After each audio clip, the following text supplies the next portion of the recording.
네, 여러분 안녕하세요. 여기 보이는 이 기계가 저의 에스프레소 머신인데요. 고장이 났습니다. 고장난 김에 에스프레소 머신이 어떻게 생겼는지 한번 설명을 드릴까 합니다. 이거는 좀 고사양이긴 하지만 뭐 저사양도 여기서 그렇게 다르지 않거든요. 좀 빠질 게 빠진 거고. 네, 그래서 제가 이걸 가지고 에스프레소 머신에 대해서 설명을 드리고 여러분들에게 맞는 에스프레소 머신이 어떤 것인지에 대해서 또 짧게 설명을 드릴게요. 지금 여기 보이는 게 이 둥글게 생긴 이 부분이 이 보일러예요. 보일러고, 여기 보일러에서 굉장히 많은 파이프들이 있죠. 그리고 얘 같은 경우에는 열교환식 보일러가 들어있는 거예요. 열교환식이라고 하면 돼요. 그 영어로는 heat exchanger 이라고 하는데, 그러니까 열을 교환한다라는 의미고, 이거 말고도 이거가 좀 이제 그 고급형 중에서 고급형 중에서 가장 보편적으로 사용되는 머신이고요. 이게 웃기죠? 고급형인데 보편적으로 사용되는 머신이고요. 그리고 만약에 초보로 가게 되면 이제 떨모블락으로 열을 만들어내는 애가 있고, 그리고 싱글 보일러라고 해서 보일러가 하나인 애가 있고요. 그러니까 싱글 보일러, 듀얼 펄포스라고 그래요. 보일러는 하나인데 두 가지 목적으로 사용되는 보일러, 그리고 그 다음 게 이 열교환식 보일러, 이거 다음 게 듀얼 보일러예요. 아마 이제 커피를 입문하신다, 에스프레소를 집에서 처음으로 사용하신다 라고 했을 때는 열교환식도 조금 오버스펙일 수 있고, 서머블락이나 아니면은 그 싱글 보일러, 듀얼 펄포스로 아마 찾게 되실 거예요. 여러분들이 생각하시는 저가형 에스프레소다 그러면 보통 서머블락이고, 저가형 중에서도 조금 비싸다, 뭐 가찌아 클래식, 란실리오 실비아 뭐 이런 애들은 보통 싱글 보일러라고 보시면 돼요.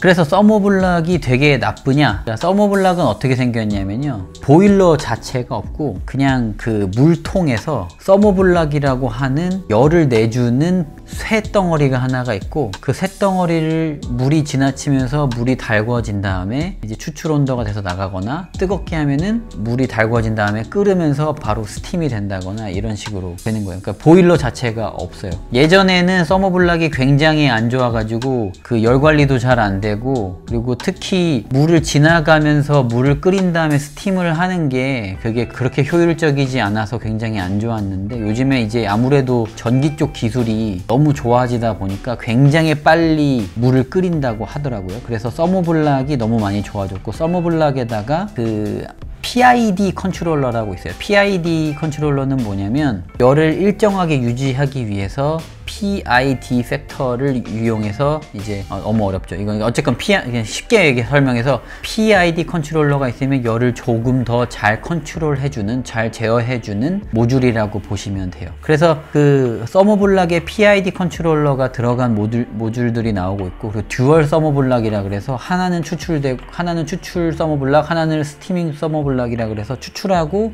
그 스티밍을 동시에 할 수 있는 서머블락 모델도 나오고 있다고 합니다. 근데 저는 사실 서머블락 머신들이 어떤 종류가 있는지 잘 몰라요. 제가 뭐 광고를 하는 것도 아니고 하니까 사실 서머블락을 제가 잘 접해보지 못했어요. 그 설명드릴 건 없고, 저는 그냥 인터넷을 보고 제가 가지고 있는 지식, 여러분들도 충분히 구글링을 하면 알 수 있는 지식을 그냥 설명드리는 거예요. 그리고 싱글 보일러는 예전 영상에도 보여드렸었던 가찌아 클래식 같은 경우인데, 가찌아 클래식에서 있는 싱글 보일러 같은 경우에는 보일러가 추출 온도로 항상 맞춰져 있고, 그리고 보일러에서 구멍이 아래쪽 하나 위쪽 하나 나와 있는데, 아래쪽에 있는 그 구멍으로 추출이 되고요. 만약에 그 스티밍을 하는 걸 켰다 그러면은 이 보일러 자체가 추출 온도, 예를 들어서 92, 93도다, 물 끓는 온도가 아니죠. 거기서 이제 100도 이상으로 이 보일러 온도를 높여요. 그러면은 그 보일러에 물이 끓기 시작하면서 점점 그 기체가 팽창하겠죠. 물이 기체화 되면서 끓는 기체, 수증기가. 그럼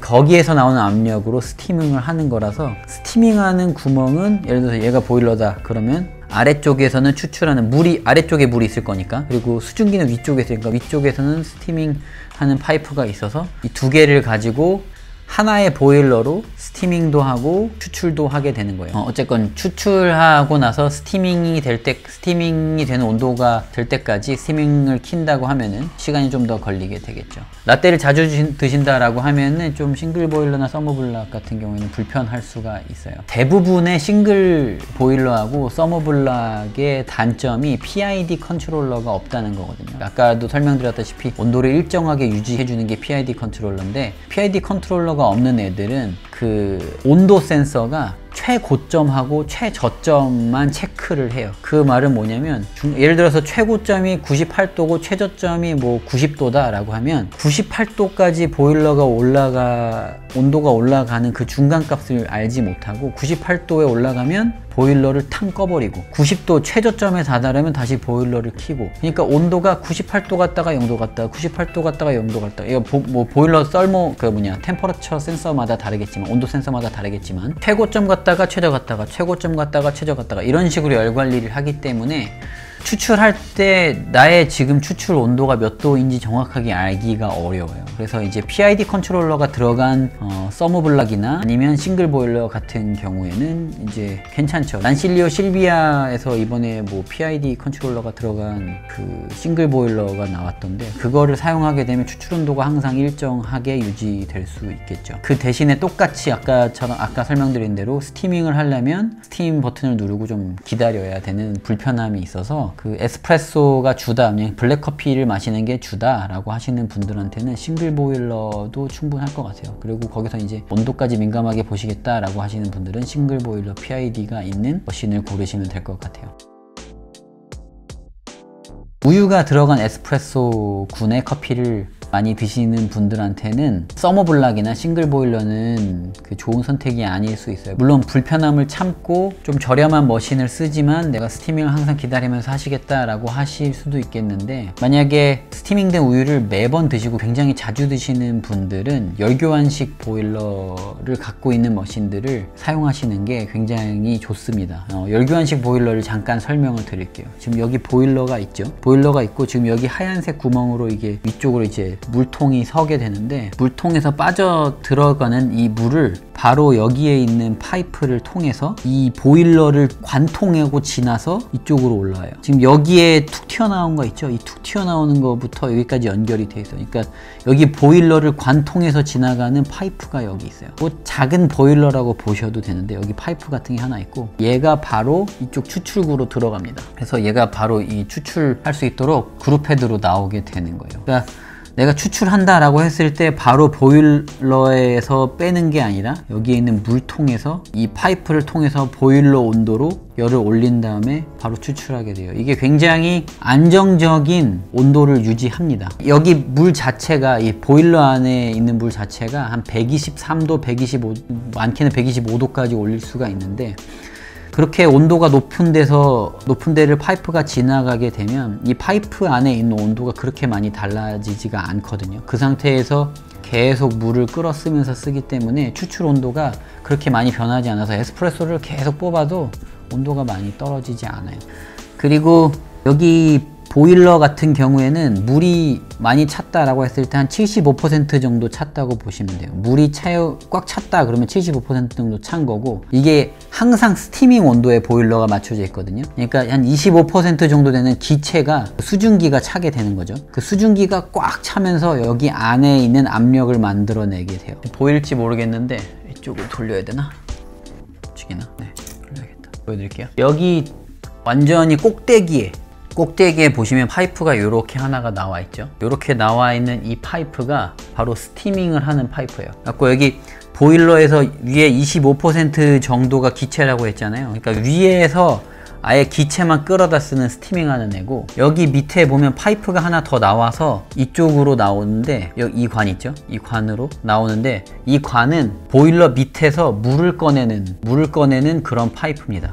그래서 이제 그 카페에서 커피 머신에서 뜨거운 물 꺼내는 거, 그 뜨거운 물을 트는 걸 한번 보신 분들이 있을지도 모르겠는데, 커피 머신에서 뜨거운 물을 이렇게 틀게 되면 스티밍 온도에 맞춰진 보일러에서 밑에 부분에서 이제 물을 계속 꺼내게 되기 때문에 물이 나올 때 끌면서 나와요. 그래서 수증기가 굉장히 많이 나옵니다. 그런 거 보신 분 있을 거예요. 그러니까 커피 머신에서 뜨거운 물을 틀었는데 수증기가 굉장히 많이 나왔다, 왜 그럴까 라고 궁금하셨던 분들은 여기에 있습니다. 뭐 저만 궁금했었나요? 저는 커피 머신 알기 전에 그걸 왜 그렇게 스티밍이 많이 되나, 난 스팀을 한 게 아니고 물을 했는데, 그러니까 여기가 압력 때문에 온도가 123도 125도 돼도 안에서 끓지 않고 있다가, 마치 압력밥솥처럼 끓지 않고 있다가 밖으로 그 물을 꺼내게 되면 압력이 툭 떨어질 거잖아요. 압력이 툭 떨어지면서 123도 되는 물이 나오기 때문에 바로 팔팔팔팔 끓면서 나오게 돼서 수증기가 막 많이 나와요. 그래서 만약에 아메리카노를 만드는데 에스프레소에다가 그 끓는 물을 집어넣게 되면 쓴맛이 더 더해지기 때문에 그렇게 좋은 일은 아닙니다. 그래서 잘하시는 커피숍에서는 커피물, 그러니까 아메리카노에 넣을 물의 온도를 맞춘다거나 아니면 너무 끓지 않는 물을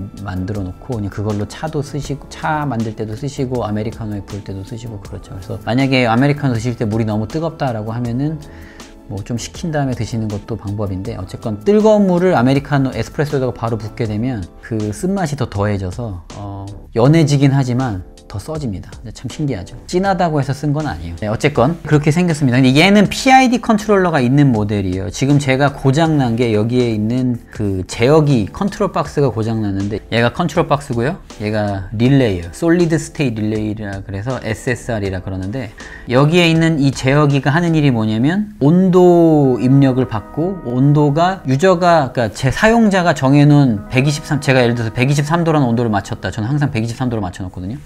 123도의 온도를 맞춰놨다라고 하면 얘가 보일러를 켰을 때 123도보다 올라갈 수도 있고, 살짝 보일러를 그래서 껐더니 123도보다 떨어질 수가 있잖아요. 그럼 얘가 그거를 온도 센서를 감지를 한 다음에 릴레이를 계속 껐다 켰다 하면서 보일러를 껐다 켰다 하는 거예요. 계속 껐다 켰다 하면은 뭐 그 컨트롤러의 사양에 따라서 뭐 많게는 1, 2도 흔들릴 수도 있고 적게는 0.5도 이렇게 흔들릴 수도 있겠죠. 그래서 아까 설명드렸던 그 온도계가 그 뭐냐, 최고점과 최저점만 관리하는 그 온도계들하고 많이 다른 거예요, PID 컨트롤러가. 얘가 그래서 그걸 하고 있는 애고, 저는 얘가 지금 고장나서 그 보일러에다가 파워를 12V, 뭐 4V에서 32V를 넣어줘야 되는데 그걸 주지를 못해가지고 어쨌건 지금 보일러가 켜지지 않는 상태입니다. 펌프는 돌아가는데 보일러가 켜지질 않아요. 네. 그래서 얘 같은 경우에는 이제 그 아까도 설명드렸지만 우유하고 에스프레소를 동시에 사용하고 싶으신 분들, 열교환식 보일러를 가지고 있는 머신 중에서도 PID 컨트롤러가 없는 모델들이 있어요. 저는 PID 컨트롤러가 있는 게 좋은 것 같아요. 그러니까 왜냐면은 제가 온도까지 제어를 할 수 있다라는 건 분쇄도랑 추출 압력 이외에도 온도까지 제어할 수 있기 때문에 제가 할 수 있는 것들이 굉장히 많거든요. 예를 들어서 나는 좀 더 굵게 갈고 싶은데 추출은 더 잘 됐으면 좋겠어 하면은 온도를 올리고, 그리고 나는 좀 약배전을 사용하고 싶은데 그 지금 현재 추출이 좀 언더 엑스트랙션 되는 것 같다, 그래서 과소 추출되는 것 같다 라고 했을 때는 그때도 온도를 좀 올리고, 예를 들어서 나의 빈이 너무 다크 로스트인데 좀 덜 추출됐으면 좋겠다, 그렇지만 시간이나 압력이나 이런 그 추출이나 그 분쇄도나 이런 건 다 똑같았으면 좋겠다 라고 하면은 보일러의 온도를 낮추고 이렇게 할 수 있거든요. 근데 그렇게 했을 때 단점이 있어요.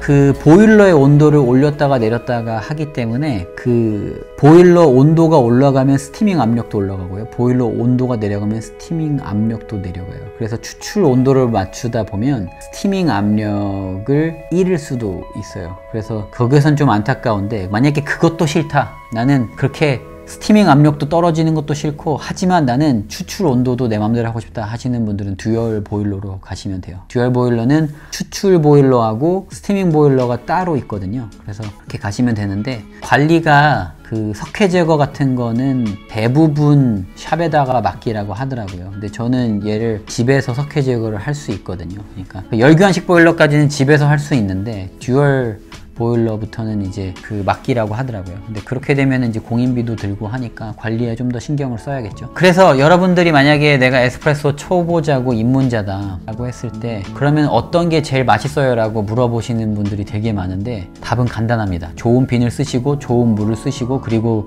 거기서 더 나아가서 좋은 기술이 있으시면 뭘 써도 다 맛있게 할 수 있어요. 압력만 제대로 나오는 에스프레소 머신이라고 했을 때. 근데 만약에 여러분들한테 에스프레소 만드는 기술이 없다 라고 하면 뭘 해도 이걸 써도 맛없게 만들 수 있습니다. 근데 커피빈이 어마어마하게 좋다, 맛있는 거다 라고 하면은 기술 없어도 돼요. 그냥 대충 내려도 그냥 빈을 끓여도 맛있습니다. 그러니까 가장 좋은 재료로 그리고 좋은 기술로 만드는 게 중요해요. 그 다음에 이제 나는 컬못인데 에스프레소 머신을 사야겠어요, 뭘 해야 될까요? 라고 하시는 분들은 에스프레소를 배우실 분들만 에스프레소 머신을 찾으시면 되고요. 그 에스프레소를 뭐 배울 만한 그런 열정은 없다라고 하시는 분들은 그냥 자동 커피 머신 그냥 사시거나 비싼 거 사시거나 아니면 저렴한 거 사시거나 나는 그냥 커피만 있으면 된다 하시는 분들은 저렴한 걸로 아무렇게나 드시는 쳐도 상관없어요. 그러니까 뭐 그걸로도 충분히 만족이 되는데 굳이 더 좋은 게 필요가 없잖아요. 그러니까 저처럼 에스프레소도 배우고 싶으면서 좋은 커피도 마시면서 이렇게 즐기고 싶으신 분들만 그 가격대에 맞춰서 에스프레소 머신을 사시면 돼요. 아까도 설명드렸지만 커피 맛을 좌우하는 건 커피 머신도 머신 문제겠지만 만드는 사람의 기술과 좋은 재료입니다. 그래서 여러분들의 예산에 맞는 커피 머신 사주셨으면 좋겠고요. 그리고 굳이 에스프레소를 배우고 싶지 않다거나 에스프레소를 드시지 않는데 굳이 이렇게 낭비하지 마시고 제가 예전에 설명드린 대로 뭐 에어로프레스나 아니면 핸드드립이나 아니면은 뭐 프렌치 프레스나 이런 거 굉장히 많거든요. 그러니까 그런 걸로도 대체할 수 있으니까 아니면 캡슐 커피도 나쁘지 않아요. 그러니까 그런 걸로 대체할 수 있으니까 뭐 어쨌건 여러분들의 예산이니까 여러분들이 정말 좋아하시는 가장 행복할 수 있는 선에서 좋은 커피 머신 구매하셨으면 좋겠습니다. 질문이 있으시면 아래 댓글을 남겨주시면 제가 최대한 답변을 해드릴게요. 네, 오늘은 여기까지 하겠습니다. 감사합니다.